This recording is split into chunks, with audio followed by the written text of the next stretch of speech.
maksiat terbesar dan paling tinggi adalah meninggalkan solat. Gepernawa cula cala oleh urung si sujud menawa anak metua, rukuk lagi nyawa anak metua. Ini rukunnya, ini sunnahnya. Namun setelah kita dewasa, terlepas daripada pendidikan orang tua, kita merupakan salah satu di antara mereka yang mengabaikan urgensitas untuk melaksanakan ibadah solat. Oh tunggu baiknya pegak menang. Cobalah kita turun keluar dari masjid ini, survei mulai dari kalangan anak-anak kecil, remaja, pemuda, dewasa, bahkan orang-orang yang sudah dekat umurnya dengan kubur. Mereka melupakan pelaku-pelaku orang-orang yang bermaksiat meninggalkan sholat.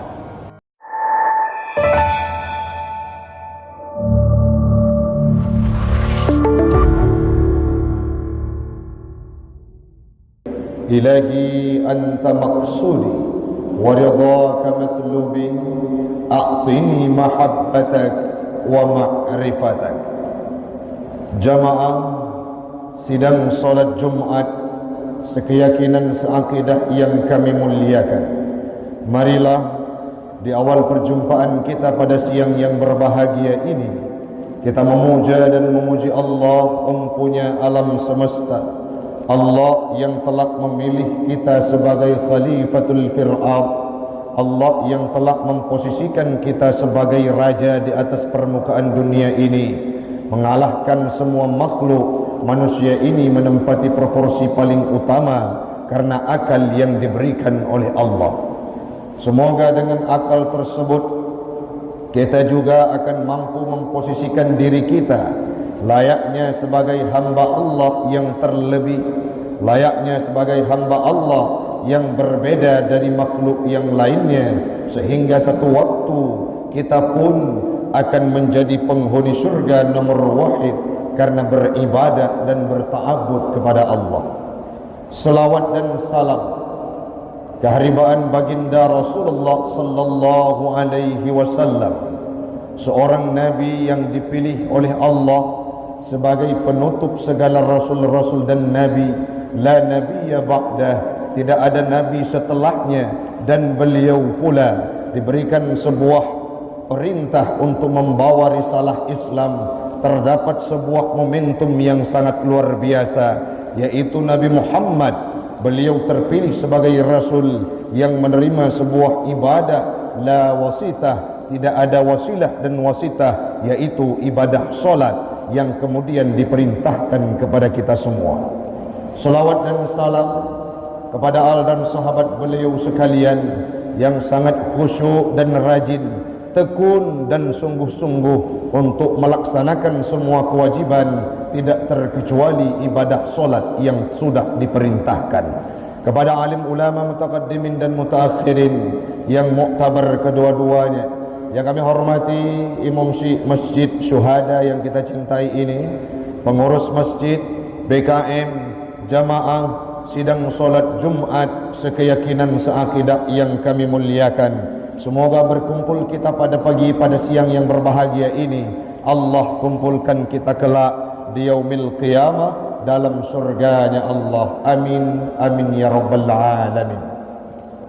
Hamba Allah, mari kita awali perjumpaan kita pada siang yang berbahagia ini dari sebuah firman Allah yang pernah dulunya dalam cerita Luqmanul Hakim Allah sampaikan melalui firman-Nya kepada Nabi Muhammad, bahwa Luqman pernah berkata kepada anaknya, "Ya bunayya, wahai anakku, aqimis salat, dirikan olehmu salat, wa'mur bil ma'ruf, perintah olehmu setiap kebaikan, wanha anil munkar, cegah olehmu terhadap kemungkarat, wasbir ala ma asabaka, dan sabarlah terhadap segala sesuatu yang ditimpakan kepadamu." Kata Luqmanul Hakim, "Inna dzalika min azmil umur." Itulah, demikian tersebut merupakan suatu perkara yang sangat mulia. Apa yang perlu kita ambil dari ayat tersebut? Setelah Luqmanul Hakim memerintahkan kepada anaknya Jangan engkau sekutukan Allah, jangan engkau syirik, jangan engkau menduakan Tuhan, karena itu merupakan kezaliman yang sangat besar, kezaliman yang sangat agung, kezaliman ranking pertama. Setelahnya Luqmanul Hakim menyampaikan kepada anaknya, dirikan solat dan cegah kemungkarat serta perintahkan kebaikan. Kalau kita mau melihat dari ayat tersebut, anak Luqmanul Hakim, kalau kita lihat dari sisi kalimat yang tertera dalam Al-Quran, dipanggil dengan kalimat ya bunayya. Apa maknanya? Ya bunayya ini merupakan kalimat tasghir isfaq, dipanggil oleh Luqmanul Hakim kepada anaknya yang belum balik ataupun masih muda, masih di bawah remaja. Artinya Luqmanul Hakim memerintahkan kepada anaknya untuk mengerjakan solat sebelum umurnya balik, lebih-lebih sebelum umur 10 tahun, bahkan sebelum umur 7 tahun. Artinya Islam ini memproklamirkan, Islam ini bersuara dan menjelaskan kepada umatnya, perintahkan kepada anakmu untuk mendirikan salat. Kapan itu? Saat umur mereka menjelang 7 tahun, sebagaimana sabda Nabi dalam hadisnya, idza balagha sab'a sinin, apabila sampai 7 tahun umur anakmu, wa'mur bis shalah, perintahkan mereka dengan salat, perintahkan mereka untuk mengerjakan salat. Apabila sampai waktu 10 tahun mereka belum mengerjakan salat, fadribuhu, maka pukullah mereka, pukul untuk memberikan pendidikan. Apa yang perlu kita simpulkan? Sembahyangnya urang si'lut, dari semenjak kita membuka mata, kita kenal dunia, sudah disuguhkan oleh orang tua kita bahwa jangan lupa engkau untuk mengerjakan ibadah solat. Solatmu merupakan ibadah yang paling utama. Kerjakan solat, dirikan solat, jangan engkau tinggalkan solat. Kapan itu disuarakan oleh orang tua kita? Saat umur kita berada di bangku SD. Wate tajak but, bak bale-bale but, umur tanyo menteng ubut pua ge pegah le gure-gure. Sembahyang dibenarkan tata cara rukuk kita, dibenarkan tata cara sujud kita, dibenarkan Al-Fatihah kita. Kapan itu? Saat mulai dari kecil sudah diberikan pendidikan untuk mengerjakan ibadah salat. Namun apa yang terjadi dalam kehidupan kita sekarang ini, hamba Allah, fenomena yang menganga, fenomena yang menyedihkan. Dari ubud tanya ge pernah sembahyang, dari ubud tanya ge putak teh cara baca Fatihah, dari ubud tanya ge pernah rukun sembahyang, dari ubud ge pernah cara sujud, dari ubud tanya dikenalkan dengan jumlah rakaatnya ibadah. Namun sampai detik hari ini kalau kita lihat, luar biasa menyedihkan. Persentase kemaksiatan yang paling tinggi yang dilakukan oleh masyarakat kita, tidak terkecuali di tempat kita, Kota Luxmawe, Aceh, dan secara universal di Nusantara. Apa itu? Maksiat terbesar dan paling tinggi adalah meninggalkan solat. Gepernawa cula-cala oleh urung si, sujud menawa nek metua, rukuk lagi nyawa nek metua. Ini rukunnya, ini sunnahnya. Namun setelah kita dewasa, terlepas daripada pendidikan orang tua, kita merupakan salah satu di antara mereka yang mengabaikan urgensitas untuk melaksanakan ibadah salat.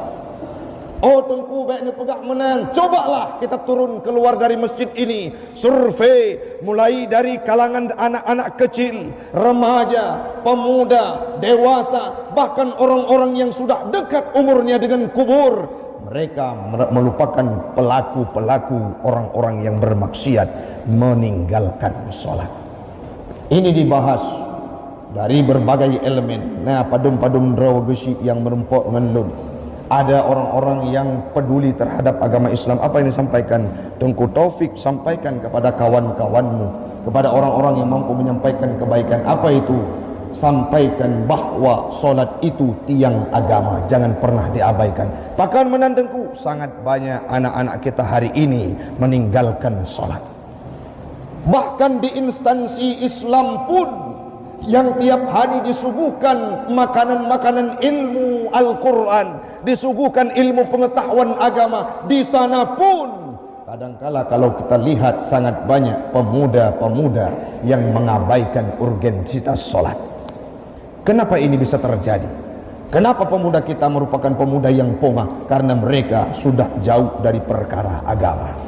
Padahal sembahyangnya orang si'lun, termasuk meninggalkan solat, watarikus solat, orang-orang yang meninggalkan solat termasuk dalam kabair, dosa besar. Urutan keberapa? Urutan kedua setelah syirik.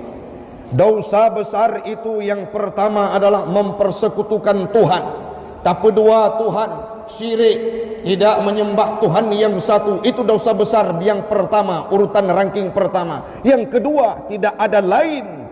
Dosa besar yang paling raya oleh syirik adalah tarkus solah, meninggalkan solat. Dalam kitab Fathul Qarib, anak-anak mit buat di balai, buat di Dayak, watega buat gelasa, bab hudud tentang had-had menyangkut dengan hak-hak orang Islam yang meninggalkan kewajiban. Apa disampaikan? Wattarikus solah, orang yang meninggalkan solat itu terbagi menjadi dua, darbani, terbagi menjadi dua. Yang pertama, orang yang meninggalkan solat sekaligus dia beriktikad bahwa solat ini tidak wajib baginya, maka posisinya sama seperti mislal murtad, sama seperti orang murtad. Artinya apa? Saat meninggal dunia mereka tidak usah dimandikan, tidak usah disolatkan, bahkan dikuburkan pun tidak boleh bersama kuburan orang-orang Islam. Siapa mereka? Yang meninggalkan solat sekaligus beriktikad bahwa solat ini tidak wajib baginya. Itu kategori yang pertama. Mana orang lagi yang noronya tunggu Taufik? Banyak. Watai terpegah seolah-olah solat ini disepelekan. Sepele itu menganggap bahwa solat ini tidak dibebankan kepadanya. Artinya menyona penduduk gedanya di bawah masjid syuhadanya yang yakin, yang menyepelekan solat, maka mereka jangan dikuburkan dalam makbarahnya orang muslim. Kategori yang kedua, kepegah oleh Abu Suja, bahwa orang yang meninggalkan solat, kategori yang kedua adalah orang yang meninggalkan solat kaslan, malas, bu'a, hana mangat tubuh, bu'a bergerak, tidak mau melaksanakan solat. Mereka lebih memilih mementingkan kehidupan dunianya, sedang mereka mencari rezeki dalam waktu asar dilewatkan. Sedang mereka sibuk di kantor waktu duhur terabaikan. Pulang ke rumah di perjalanan pada waktu maghrib tinggal di jalan. Saat waktu isya sudah lelah tertidur, isya pun dilewatkan. Subuh tidak bangun, subuh diabaikan. Dalam satu hari 5 waktu solat ada saja alasannya untuk mereka meninggalkan solat. Apa yang disampaikan oleh para alim ulama kita? Kategori kedua tersebut kaslan, meninggalkan solat, fayustatabu, maka tuntut kepada mereka untuk melaksanakan taubat. Kapan itu? Dalam kitab Fathul Mu'in disampaikan bahwa taubat dari orang yang meninggalkan solat dan meyakini bahwa solat itu fardu, wajib, dan beriktikad bahwa solat itu dibebankan kepadanya, anjurkan kepada mereka untuk taubat. Kapan? Sampai keluar waktu jamak. Tinggal solat duhur, suruh mereka untuk taubat sampai menjelang solat asar. Apabila setelah solat asar mereka tidak taubat dengan segala cara yang ditawarkan oleh hakim, apa konsekuensinya? Maka bunuhlah mereka, faktulhu, bunuhlah mereka. Dalam pendapat kitab yang lain, geyukoh taku urang si'lun. Sedangkan untuk dikuburkan, solatkan seperti orang muslim lainnya, tapi hudud yang ditawarkan oleh Islam bagi orang yang membangkang, tidak mau mengerjakan ibadah solat, penggal kepalanya. Maka orangnya, seandainya tetap praktekkan di Aceh, pasti banyak orang yang tidak lagi meninggalkan solat dan penuh masjid. Namun apa yang perlu kita petik orangnya orang si'lun? Baiklah, sampai itu diterapkan sayang nyawa kepada orang-orang yang belum sadar. Namun legetanya suah takalan sisi urgensitas tawaran agama dan yang dianjurkan oleh Allah Ta'ala, bahawa sembahyangnya bukanlah ibadah yang main-main. Dalam beberapa bacaan yang tuan baca, tidak ada uzur untuk meninggalkan solat kecuali dalam dua hal. Yang pertama, tertidur sehingga waktu solat itu terlewatkan. Yang kedua, nisyan, tua. Sedangkan sakit itu tidak menjadi alasan untuk kita meninggalkan solat. Mantengku haik lun budak nedu, haik nedu tidak mampu kita tidur berbaring, tidak mampu berbaring isyarat menggunakan matamu, tidak mampu isyarat, artinya kita sudah meninggal dunia. Solat sembahyangnya orang Syi'lun tidak ada satu peluang pun untuk boleh kita tinggalkan. Maka kembalikan pendidikan seperti Luqmanul Hakim. Sampaikan kepada anakmu, mari hadir ke masjid untuk solat berjamaah. Berikan pendidikan-pendidikan yang mencerminkan bahawa solat itu sangat penting dalam kehidupan mereka. Dalam banyak ayat dan firman Allah disampaikan, seperti yang sudah kami bacakan tadinya, solat ini menjadi solusi dalam segala kehidupan kita, dalam segala permasalahan kehidupan kita. Solat ini menawarkan solusi. Allah berfirman, wasta'inu bis sabri was salah.